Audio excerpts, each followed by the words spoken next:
Thanks everyone for joining us today on our session entitled No Article Left Behind, Expanding Post-Publication Readership Through the Library. My name is Sarah Roach and I'm the Assistant Marketing Director at AIP Publishing, and I'm joined by my friend Inba Kehoe from the University of Victoria. Before we jump in, we just wanted to cover some housekeeping things with you guys. Since this session is listen-only mode, we do encourage you to drop your questions on the comments in the chat box, whether it be in Zoom or Pathable. We will reply to the questions as they come up as best as possible. If we do miss any, we apologize. We will try to address them towards the end of the session today. Also, if you haven't done so yet, in Pathable, there are 2 poll questions that we've posed out to the community. If you can take a moment and respond to them, we'll be looking at them together as a group in a few slides from now. So please take a quick moment, respond to those polls, and you'll see your responses as we go on. All right, I think that's pretty much it for housekeeping, so we're just going to get started.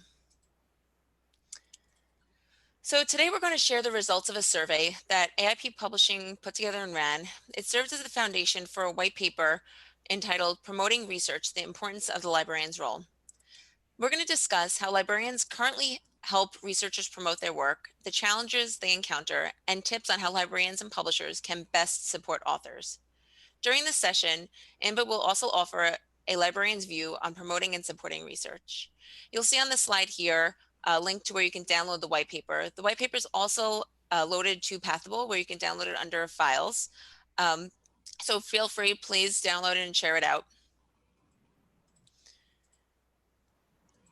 Now let's have a look at some background information. About 6 months ago, we conducted a survey to give us a better understanding of where librarians fit into promoting published research.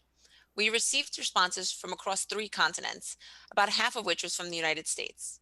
We found that the majority of the respondents identified themselves as librarians, just about 80%. 85% of those who responded currently work at a university, and more than 65% of those who responded have over 10 years of work experience in the library. Some of you may be wondering why run a survey like this. It's pretty straightforward, but we wanted to get a better understanding of where librarians fit into disseminating research. Researchers are often considered their own best advocate when it comes to promoting their work. But publishers also play a significant role in making sure that articles receive attention. And we also believe that researchers can benefit from the experience and support of their librarian and information manager. Through this survey, we wanted to learn more about how librarians are currently working to help disseminate research and how they can work with publishers to do so. We recognize that in every industry, there are challenges, and the library industry is no different. In order for a researcher to make sure their findings are promoted widely, they need to figure out where to start. This is not necessarily straightforward for an early career researcher, and we need to ensure that these researchers have the right tools and resources to guide their efforts. Now, that poll that I was just referring to, the first one, we're going to give you another 5 more seconds to answer if you haven't done so yet. But the first question that we're going to look at is, what are you doing to promote published research at your institution? So I'm going to change my share screen real fast to the poll itself. Just bear with me one moment.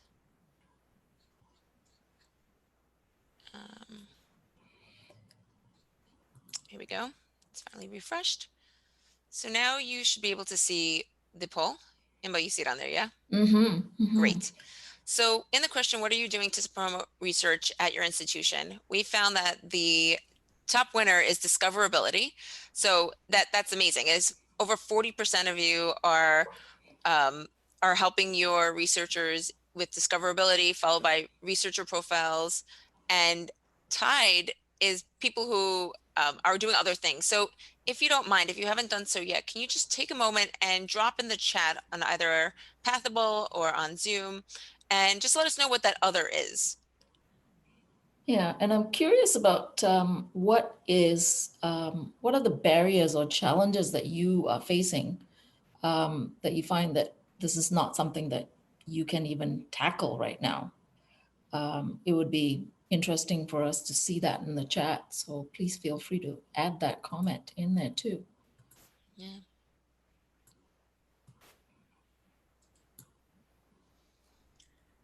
So I know we got one response saying that there's one individual who centralizing disparate research support services across the institution in an easy-to-use LibGuide that is based off the University of Washington's research lifecycle model with their permission, which I thought was really, really interesting. Does anybody else would like to share? Terry says that they're supporting research reproducibility at Cornell's Medical and Biological Sciences School. Strategic cleanup of Scopus and Web of Science. Yes.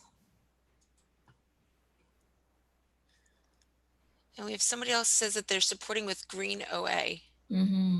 which is quite interesting. Joseph, is that in your institutional repository? Is that where you're putting faculty publications? Is that what you mean by Green OA? Yeah. Okay. Thank you. That's great. Mm. All right. So if we're ready Okay. to Yeah. proceed. Yeah, great. Thank you. Thank you, everyone. So we're now going to,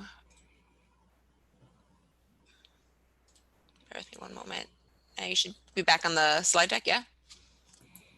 Yep. Great. Okay. So, you know, that poll was really, really something, because similar to that poll that we just had a quick look at, during the survey, we also found that librarians focus on discoverability, researcher profiles, and research sharing platforms. So we pretty much lined up with as we're seeing today. But we also learned that the way in which librarians help promote research varies depending on three main things: the size of the institution, resources available, and their individual skill set. Some institutions have a librarian role that solely manages research promotions, while others, which I'm sure many of you kind of fit into the latter of the two, while others, this is just one of their many hats. 80% of those who surveyed in this, who we surveyed, actively help researchers with promotion, and those who were not able to, their main reason, with no surprise, was just lack of resources. There's just not enough people, not enough time to give a helping hand sometimes.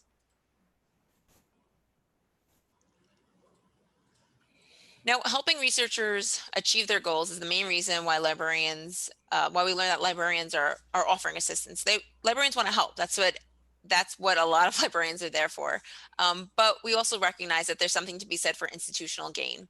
When asked, what, if any, are the benefits to librarians of helping researchers promote their work, we found that nearly 90% of librarians surveyed felt this benefited their libraries and institutions' reputation. And after that, we also found that a key factor in validating the library's value is also ranked highly.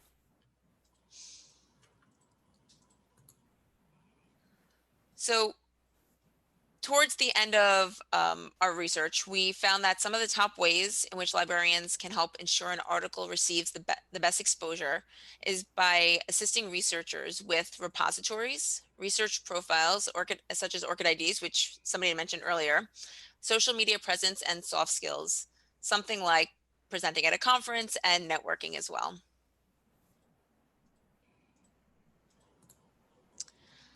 And we also recognize that no matter how much we want to do to support each other, whether it be from the publisher or the librarian, there are going to be plenty of challenges that are out of our hands. We don't have control of them, and some of the challenges, even day to day, include lack of time, budget restrictions, and all in all, there's plenty of requests that come through, but not necessarily enough manpower. Even with these challenges, we found that librarians are still getting by and are able to find ways to collaborate with the researcher community to help drive awareness of published research. I'm now going to hand it over to Inba, who's going to share some firsthand experience of working with researchers and offer insight into how librarians and publishers can be collaborating to ensure that an article is never left behind. So I'm going to now pass it to Inba. Okay. I'm just going to get my notes up here. Okay, so no matter how much we do, we want to support each other. Oh, sorry, that was Sarah's slide. So as Sarah mentioned, what libraries and librarians do really depends on size of institution, resources available, budget, number of staff, the skill sets we may have, and the kind of roles that we might have, whether we are single librarians doing the work or, are we having librarians with multifaceted roles. So I'm giving you a little background of what we're doing at the University of Victoria, and here's a little institutional snapshot for you. We have two libraries, and our biggest thing right now is we have an Indigenous law program. Really, what we consider in Canada a comprehensive university with about 20,000 FTE, and we have about 31 librarians here. Sarah, next slide, please. Yep. So what do we do exactly? And I'm only going to give you a few things, some of the things you've already mentioned. So we have a number of resource platforms or software for different purposes. For example, our repository for our theses, faculty publications, books, book chapters, data, digital exhibits. We're also working with faculty on a one-on-one personal level to recruit content for our institutional repository. So this would include getting CVs from them, reviewing their CVs, adding content into the repository based on publisher versions that we can upload, Dataverse, where we put lots of data sets in there, and then doing digital exhibits for any kind of big digital projects. So we're using a big software for exhibit software to do that work. Next, and this again, you mentioned, you're doing researcher profiles. Here at UVic, we're only concentrating on ORCID profiles. So we recently hired a couple of students to help us with this project. And what we're doing is we're asking faculty to make us trusted individuals in ORCID and adding their publication information into their ORCID accounts for them. And as part of that, looking at their CVs in that project too and adding content into the repository. Next slide, Sarah. So we're trying not to do communication all on our own. So we have an e-publishing service unit within my area, and we publish books, and we work with campus communications and the bookstore to advertise all the books that we have published.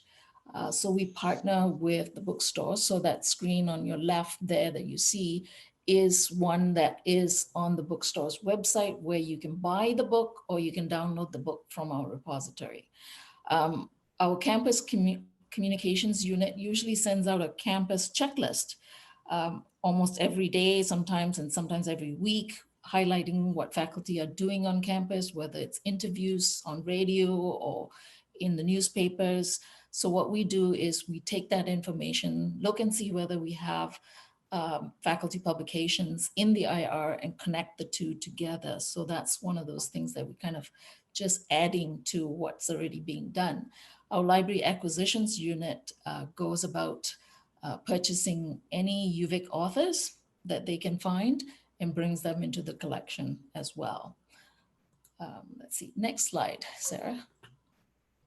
So this piece is not the dissemination level, but I thought it would be interesting to share with you what we're doing at the beginning of the research cycle.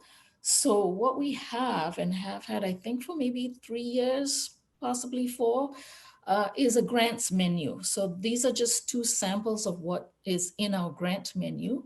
And what we do is we offer this to faculty as they're preparing their research grant proposals.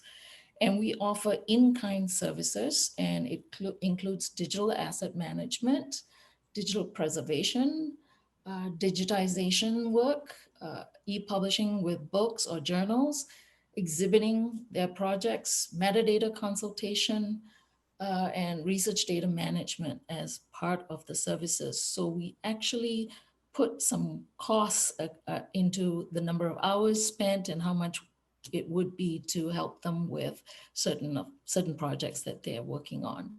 So this has been really successful, and we've been able to bring in a lot of in-kind project work that we're doing with faculty from the beginning of their research cycle. So that's sort of where I thought we'd end with my portion of it. Sarah, over to you with the poll again. Yeah, so the second poll that we had referenced earlier, um, we're just trying to get a sense, obviously we're on the line. I work at a publishing company. Inba is from a university. She's a librarian. And, we're looking to get your thoughts on how best publishers and librarians can work together. So again, if you haven't yet, please go into Pathable, take a look at the second question that's there and respond to it. I'll give you a few more seconds, about 10, 15 seconds to get your answers in. Maybe a little longer. It's free text. So Mm-hmm. I will then share out the answers. So fix known issues, remove roadblocks for users, and work Yeah. collaboratively. Yeah, I'm going to share that screen out right now so everybody can see it together. Mm-hmm. I like the idea of PIDs in the article metadata, so that's really good. So this is what we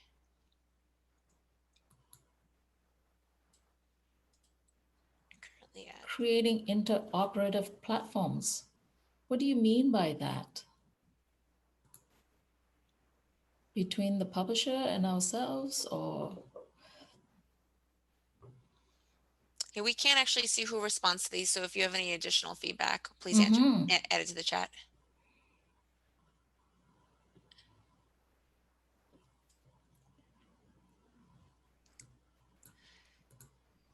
So I see that somebody put in to help with pushing out articles via social media, publicizing up and coming hot topic articles. I think that that's really great, and that's something that I know from the publisher end we have done, and I think that that's something really great that we can potentially be collaborating on as well.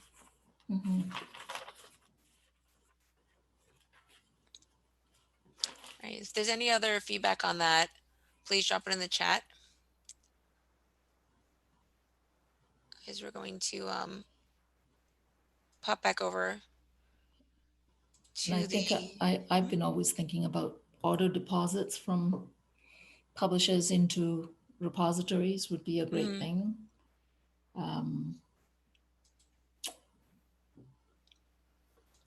Author affiliations, cleaning up on the publisher end, maybe another one. Yeah. So that we don't have to do that much of a cleanup every time we go into Scopus or Web of Science would be nice. That's quite interesting. Yeah. One of our librarians mentioned that maybe even in the metadata include where your funding sources are coming from. So getting researchers who are publishing with you to actually mention that if that information is available as well. So that's another idea that came up from my colleagues. These are all some really great ideas. Mm-hmm. Right. So with that in mind, we're going to kind of share with you a preview of a infographic that was put together and is attached to the white paper. So when you download the white paper, you get this as well. And through this, we learn a little bit more about different ways in which we can work together. So we recognize that promoting research, it's not a one-way street. Not one method works for one individual, never mind a paper. Like, people work differently, papers are written in different ways. And some things to consider when we're working together in terms of what librarians and what publishers can do to help our authors. As we mentioned, discoverability, it's pretty straightforward. It's the concept of teaching researchers how to upload research into the institutional repository, creating a research presence. So offering help with researcher profiles such as ORCID IDs, which seems to be coming up a lot in this talk. Industry networking, teaching researchers how to become engaged in the community, whether it be at conferences like we are today or on social media. Online workshops, offering short topic focused workshops. And from the librarian, be a proactive leader. Really, let's start from the beginning. Let's ensure that they have our full support. And likewise, publishers can also assist by offering training workshops and events, guides and collateral, some things that were straightforward. I think that was actually mentioned in the last survey Mhm. And then also reinforcing the library's role, encouraging researchers to take advantage of the library's skill and expertise, and to support librarians in their efforts to reach out. Um, that pretty much is the end of our presentation today. Thank you everyone for joining. We have a few minutes to spare, which we're going to leave it open for questions. So as we said before, just drop it into the chat.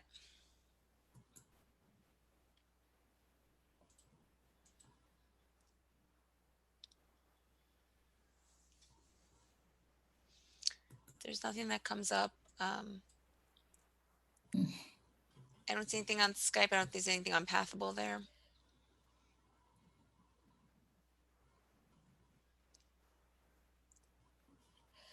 Yes, so Brian says, Imba, I noticed the payment schedule for services in this grant funded. It's in-kind amounts, so we wanted to give faculty a sense of how much that would actually cost so that they could put those costing pieces into their grant proposal. They need those kinds of information for the proposal to say the university is providing these in-kind services, and these are what it is, and this is how long it would take to do something like this. And so that would help them with their grant proposal. Does that help?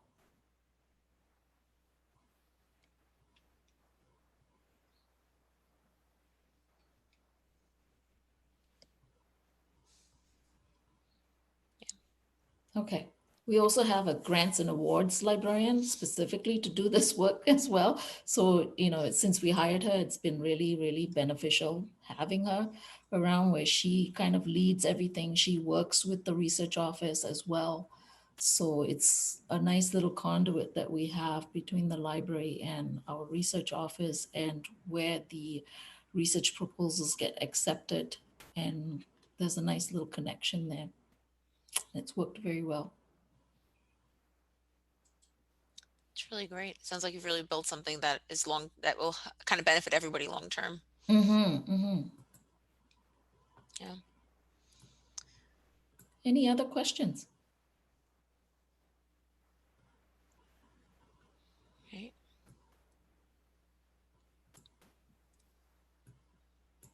Well, if we don't have any other questions, Yeah. we can wrap it up.